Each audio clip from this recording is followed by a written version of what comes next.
جب انڈین سب کنٹیننٹ میں British East India company نے قدم رکھا تو ان کا مقصد صرف اور صرف تجارت اور پرافٹ کمانا تھا، اس لیے پہلے انہوں نے ہندوستان کی تعلیم کے فروغ کی طرف کوئی توجہ نہیں دی، لیکن وقت گزرنے کے ساتھ ساتھ جب انہیں ہندوستان پر حکمرانی کا چیلنج سامنے آیا تو انہوں نے ایک پلان بنایا۔ اس پلان کے مطابق انگریزوں نے سوچا کہ ہمیں ہندوستان کے ایک چھوٹے طبقے کو تعلیم دینی چاہیے، خاص طور پر اپر اور مڈل کلاس کے لوگوں کو۔ یعنی انگریز چاہتے تھے کہ ہندوستان میں ایک ایسا طبقہ تیار ہو جو خون اور رنگ میں ہندوستانی ہوں لیکن ذوق اور مزاج میں انگریز ہوں، تاکہ یہ لوگ عوام اور حکومت کے درمیان مترجم کا کردار ادا کر سکیں۔ اس پالیسی کو بعد میں ڈاون ورڈ فلٹریشن تھیوری کا نام دیا گیا۔ اس کے بعد برٹشرز کو انڈیا میں ماڈرن ایجوکیشن لانے کی ضرورت اس لیے پڑی کیونکہ انہیں ایسے تعلیم یافتہ ہندوستانیوں کی ضرورت تھی جو لینڈ ایڈمنسٹریشن میں ان کی مدد کر پاتے اور لوکل رسم و رواج اور لاز کو سمجھ پاتے۔ اس وجہ سے بہت سارے تعلیمی ادارے قائم کیے گئے، جیسے 1781 میں وارن ہیسٹنگز نے کلکتہ مدرسہ قائم کیا تاکہ وہاں مسلم قانون پڑھایا جا سکے۔ پھر 1791 میں جوناتھن ڈنکن نے بنارس میں سنسکرت کالج قائم کیا جہاں ہندو فلسفی اور لاز کی تعلیم دی جاتی تھی۔ اس کے علاوہ کرسچن مشنریز نے بھی ویسٹرن ایجوکیشن پھیلانے کا کام کیا۔ وہ سکول کھولتے تھے مگر ان کا اصل مقصد کرسچینٹی پھیلانا اور انڈیا کے لوکل لوگوں کو سیولائزڈ بنانا تھا۔ ولیم کیری 1793 میں انڈیا آیا اور 1800 تک اس نے سرمپور بنگال میں بپٹسٹ مشن اور بہت سارے پرائمری سکول قائم کیے۔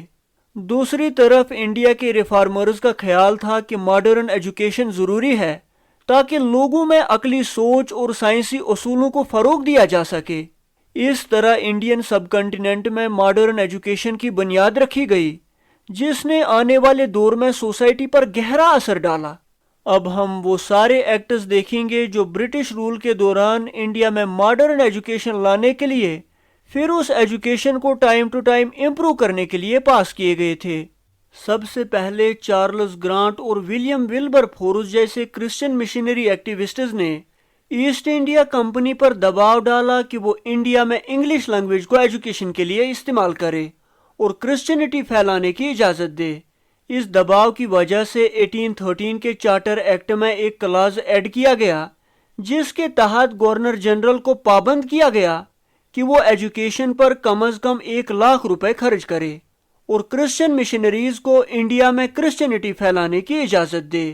یہ وہ پہلا موقع تھا جب برٹش ایسٹ انڈیا کمپنی نے انڈین سب کنٹیننٹ میں ایجوکیشن کی پروموشن کو تسلیم کیا۔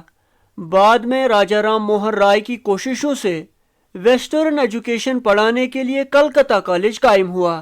اس کے علاوہ کلکتہ میں 3 سنسکرت کالج بھی بنائے گئے۔ اس کے بعد 1823 میں انڈین سب کنٹیننٹ میں ایجوکیشن کی پروموشن کے لیے general committee of public instruction بنائی گئی۔ اس کمیٹی میں زیادہ تر اورینٹلزم کے سپورٹر شامل تھے، یعنی وہ لوگ جو ایسٹرن ایجوکیشن کو سپورٹ کرتے تھے نہ کہ اینگلو سسٹم کو، یعنی وہ لوگ اس کمیٹی میں شامل نہیں تھے جو ویسٹرن ایجوکیشن کو سپورٹ کرتے۔ اس وجہ سے تعلیم کے پھیلاؤ میں اورینٹلسٹ اور اینگلسٹ کے درمیان اختلاف پیدا ہوئے۔ اس کے بعد 1835 میں لارڈ ولیم بینٹک نے ایک بڑا فیصلہ کیا۔ اس نے کہا کہ اب انڈیا کے لوگوں کو ویسٹرن سائنسز اور لٹریچر انگلش لینگویج میں پڑھایا جائے گا۔ اس لیے لارڈ ولیم بینٹک نے ایک برٹش پولیٹیشین تھامس بیبنگٹن میکولے کو general committee of public instruction کا چیئرمین بنا دیا۔ یہ تھامس بیبنگٹن میکولے اینگلیسسٹ تھا، یعنی یہ انگلش لینگویج، کلچر، سٹائل وغیرہ کے ساتھ بہت دلچسپی رکھتا تھا۔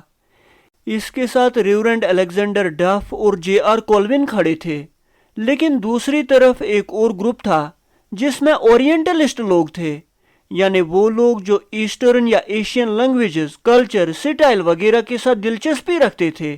ان میں جیمز پرنسپ، ہینری تھامس کول بروک وغیرہ شامل تھے۔ پھر تھامس بیبنگٹن میکولے نے ایک پرپوزل بنایا جس کو میکولے منٹس کہا گیا۔ اس پرپوزل میں میکولے نے کہا کہ انڈیا کے پرانے ایجوکیشن سسٹم کو ختم کر کے اس کے بدلے انگلش ایجوکیشن پڑھایا جائے، کیونکہ یہ پرانا ایجوکیشن سسٹم ڈیفیکٹو اور انہولی ہے۔ دوسری بات میکولے نے یہ کہی کہ ایجوکیشن صرف انڈین سوسائٹی کے اپر اور مڈل کلاس اسٹوڈنٹس کو دی جائے، تاکہ پھر ٹائم کے ساتھ ساتھ یہ ایجوکیشن انڈین سوسائٹی کے لوور کلاس تک ٹرکل ڈاؤن ہو جائے، یعنی آہستہ آہستہ لوور کلاس تک پہنچ جائے۔ اس کنسپٹ کو انفلٹریشن تھیوری کہا گیا۔ ان سب باتوں سے ہمیں پتا چلا کہ میکولے چاہتا تھا انڈیا میں ایک ایسا طبقہ تیار ہو جو رنگ و نسل سے ہندوستانی ہو، لیکن سوچ اور ٹیسٹ میں پوری طرح سے انگریز ہوں، تاکہ حکومت کرنے میں آسانی ہو سکے۔ میکولے کی اس پالیسی کی وجہ سے بہت سارے سٹیپس لیے گئے، جیسے 1835 میں بمبئی میں ایلفنسٹون کالج اور کلکتہ میڈیکل کالج قائم کیے گئے۔ عدالتوں کی زبان فارسی کے بجائے انگلش کر دی گئی۔ انگلش کتابوں کی پرنٹنگ عام ہوئی اور وہ کم قیمتوں پر اویلیبل رہی۔ انگلش ایجوکیشن کے لیے زیادہ فنڈ دیے گئے، جبکہ ایسٹرن ایجوکیشن کو پیچھے دھکیل دیا گیا۔ 1849 میں JED بیتھون نے بیتھون سکول قائم کیا۔ اس کے علاوہ بہار کے پوسا میں ایگریکلچرل انسٹیٹیوٹ بنایا گیا اور رورکی میں انجینئرنگ انسٹیٹیوٹ قائم کیا گیا۔ اس طرح 1835 کی میکولے کی پالیسی نے انڈیا کے تعلیمی ڈھانچے کو جڑ سے بدل دیا۔ اب تعلیم کا مقصد علم پھیلانا نہیں رہا، بلکہ ایک ایسا طبقہ پیدا کرنا تھا جو انگریزوں کا ذہنی غلام بن جائے۔ اس کے بعد 1854 میں جب sir Charles Wood British East India Company کے بورڈ آف کنٹرول کے پریزیڈنٹ تھے، اس نے انڈیا کے ایجوکیشن کے بارے میں ایک بڑا فیصلہ لیا، یعنی سر چارلز ووڈ نے اس وقت کے گورنر جنرل لارڈ ڈلہوزی کو ایک ڈیٹیلڈ ڈسپیچ بھیجا۔ اس ڈسپیچ کو انڈیا میں انگلش ایجوکیشن کا میگنا کارٹا کہا گیا، کیونکہ اس میں پہلی بار ایجوکیشن کی پروموشن کے لیے ایک کمپریہنسو پلان بنایا گیا تھا۔ اس ڈسپیچ میں سب سے پہلے یہ کہا گیا کہ ایجوکیشن سسٹم کو پرائمری سے لے کر یونیورسٹی لیول تک ریگولرائز کیا جائے۔ اس میں یہ بھی طے کیا گیا تھا کہ انڈینز کو انگلش کے ساتھ ساتھ اپنی لوکل لینگویجز میں بھی تعلیم دی جائے، تاکہ وہ ماڈرن ایجوکیشن سے بھی واقف ہوں اور اپنی لوکل لینگویجز سے بھی جڑے رہیں۔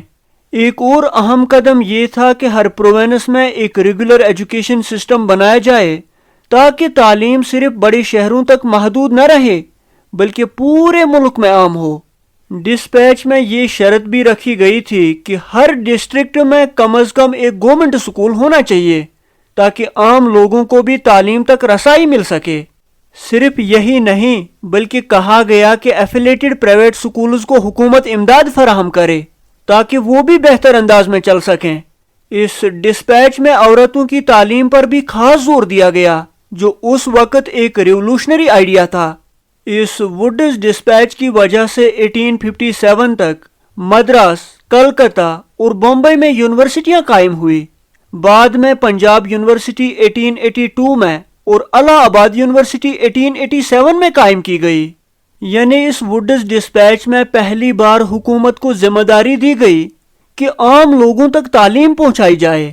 اس کے علاوہ ووڈز ڈسپیچ میں ایجوکیشن سسٹم کو ایک ہیرارکی یعنی درجہ وار شکل دی گئی، جس میں لوور لیول پر لوکل لینگویجز کے پرائمری سکول تھے، ڈسٹرکٹ لیول پر اینگلو ورنیکولر ہائی سکول اور ان سے جڑے کالجز تھے، اور ٹاپ لیول پر کلکتہ، بمبئی اور مدراس کی یونیورسٹیاں تھیں۔ اس کے بعد 1882 میں ووڈز ڈسپیچ کی اچیومنٹس کو چیک کرنے کے لیے ایک کمیشن بنایا گیا۔ اس کمیشن کا چیئرمین ڈبلیو ہنٹر تھا، اس لیے اس کمیشن کو ہنٹر کمیشن کہا گیا۔ اس کمیشن نے اپنی رپورٹ میں کہا کہ پرائمری اور سیکنڈری ایجوکیشن کی پروموشن اور بہتری میں پروونسز کا رول بہت ضروری ہے، یعنی ایجوکیشنل انسٹیٹیوشنز کا کنٹرول صرف سینٹرل گورنمنٹ کے ہاتھ میں نہیں ہونا چاہیے، بلکہ اسے ڈسٹرکٹ اور میونسپل بورڈز کے حوالے کرنا چاہیے، تاکہ لوکل لیول پر لوگوں کی ضرورتوں کو بہتر بنایا جا سکے۔ اس کے علاوہ ہنٹر کمیشن کی ایک بڑی ریکمنڈیشن یہ تھی کہ سیکنڈری ایجوکیشن کو 2 حصوں میں ڈیوائیڈ کیا جائے۔ پہلا لٹریری ایجوکیشن، یعنی وہ تعلیم جس سے اسٹوڈنٹس آگے چل کر یونیورسٹی لیول تک پڑھائی جاری رکھ سکیں، اور دوسرا ووکیشنل ایجوکیشن، یعنی وہ تعلیم جس سے اسٹوڈنٹس ڈفرینٹ ٹریڈز کی ٹریننگ لے کر انڈسٹریز میں کام کر سکیں۔ اس کے بعد 1917 میں ایک نیا کمیشن بنایا گیا جسے سیڈلر کمیشن کہا گیا۔ اس کمیشن کا مقصد کلکتہ یونیورسٹی کے مسائل کا انالیسز کرنا اور ان کا سلیوشن پیش کرنا تھا۔ لیکن انٹرسٹنگ بات یہ ہے کہ اس کمیشن کی ریکمنڈیشن صرف کلکتہ یونیورسٹی تک محدود نہیں رہی بلکہ انڈیا کی ساری یونیورسٹیز پہ لاگو ہوئی۔ اس کمیشن نے اپنی رپورٹ میں کچھ بڑے اور بنیادی پوائنٹس پیش کیے، جن میں سب سے پہلے اس کمیشن نے کہا کہ ایجوکیشن سسٹم اس طرح ہونا چاہیے کہ سکول کی تعلیم 12 سال کی ہو اور انٹرمیڈیٹ یعنی 10th کے بعد اور یونیورسٹی سے پہلے 3 سال کی ایجوکیشن ہو اور اس کے بعد ڈگری بھی 3 سال کی ہونی چاہیے۔ دوسری اہم بات یہ تھی کہ یونیورسٹیوں کو ایک سینٹرل اتھارٹی ہونی چاہیے تاکہ وہ ریزیڈینشل یعنی ہاسٹل اور ایجوکیشنل فیسلٹیز کو ایک ساتھ چلا سکیں۔ تیسری ریکمنڈیشن یہ تھی کہ ایجوکیشن صرف کتابی علم یعنی بکش نالج تک محدود نہیں رہنا چاہیے بلکہ پریکٹیکل، سائنٹیفک اور ٹیکنیکل نالج کو بھی بڑھاوا دیا جائے۔ اس کے ساتھ ساتھ ٹیچرز کی ٹریننگ اور عورتوں کی تعلیم پر بھی خاص توجہ دینے پر زور دیا گیا۔ ساتھ ہی ایک بات اچھی طرح یاد رکھ لو، جب ہم یہ ریکمنڈیشنز وغیرہ دیکھتے ہیں تو خوشی سی ہوتی ہے کہ شاید برٹشرز نے انڈیا کے ایجوکیشن سسٹم کو ٹھیک کرنے کی کوشش کی ہے، لیکن جب ان ریکمنڈیشنز کا بیک گراؤنڈ دیکھا جاتا ہے تو ایک حقیقت سامنے آتی ہے، یعنی برٹش ایجوکیشن سسٹم دراصل کرسچن مشنریز کی سوچ سے متاثر تھا۔ انگریزوں کا مقصد یہ نہیں تھا کہ انڈیا کے نوجوان بڑے سائنسداں یا لیڈر بنے، بلکہ وہ چاہتے تھے کہ کم خرچ میں ایک ایسا طبقہ تیار ہو جو پڑھا لکھا ہو اور برٹش حکومت اور بزنسز کے انڈر کام کر سکے۔ یعنی برٹشرز نے تعلیم کے پردے میں ایک ایسا سسٹم کھڑا کیا جو زیادہ تر برٹش انٹرسٹس کو ہی فائدہ پہنچاتا تھا۔ جب برٹش حکومت نے انڈیا میں ایجوکیشن کے دروازے کھولنے شروع کیے تو ڈائریکٹلی یہ لگتا تھا کہ وہ علم کو عام کرنا چاہتے ہیں، لیکن حقیقت اس کے بالکل ریورس تھی۔ اگرچہ چند انگریز ایسے بھی تھے جو واقعی چاہتے تھے کہ تعلیم پھیلے اور لوگ روشنی کی طرف آئیں، لیکن حکومت کا اصل توجہ صرف اپنے انٹرسٹس کی طرف تھا۔ اصل مسئلہ یہ تھا کہ برٹش ایسٹ انڈیا کمپنی کی ایڈمنسٹریشن کو چلانے کے لیے ہزاروں کلرک اور دفتری ملازمین کی ضرورت پڑتی تھی۔ انگریز حکمرانوں نے جلد ہی یہ سمجھ لیا کہ اگر وہ یہ سارے لوگ انگلینڈ سے بلائیں تو یہ پروسیس نہ صرف مہنگا بلکہ مشکل بھی ہوگا۔ اس لیے انڈیا کے نوجوانوں کو تعلیم دے کر کلرک اور چھوٹے افسروں کی نوکریاں دی گئی، کیونکہ یہ پروسیس انگریزوں کے لیے ایک آسان اور سستا سولوشن تھا۔ اس پروسیس سے انڈیا میں کسی حد تک ویسٹرن ایجوکیشن پھیل گیا، لیکن پھر بھی برٹش رول کے دوران لٹریسی ریٹ کافی کم رہا۔ 1911 میں برٹش انڈیا میں الٹریسی ریٹ 94% تھا اور اس کے 10 سال بعد یعنی 1921 میں یہ الٹریسی ریٹ صرف 2% کم ہو کر 92% تک پہنچ گیا۔ اس طرح برٹش رول کے دوران تعلیمی کوششیں ایک ایسی تصویر پیش کرتی ہے جس میں لائٹ کے بجائے زیادہ تر ڈارکنیس نظر آتی ہے۔ Thank you.